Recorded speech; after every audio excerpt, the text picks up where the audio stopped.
today. So in these blogs, we have talked about myths and masculinity in early American literature. So today we're going to talk about pluralism in early American literature. So when that pertains to, and we're going to pare that down a little and focus on one part of that. So pluralism recognizes the differences between groups, while also believing in the contributions and the value of both. So for us, we're going to look at men and women and their roles in literature and how pluralism has affected that. So Lydia Maria Child was a writer in the 1800s, and she really helped forward this idea of pluralism in literature. She was very good at voicing both the male and female characters in her books, and she recognized that they were separate.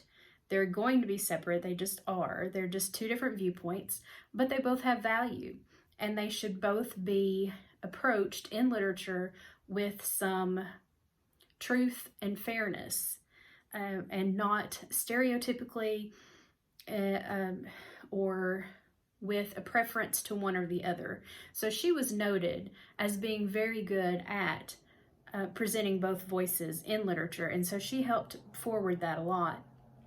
She was also really good at heteroglossia in her literature, which means she was especially adept at presenting both voices and making them distinctly different. So those were both two big things that Lydia Maria Child did for early American literature that are still having effects today, because in our writing, in our reading, we need those male and female characters to feel realistic, to feel representative of true male and female actions and words.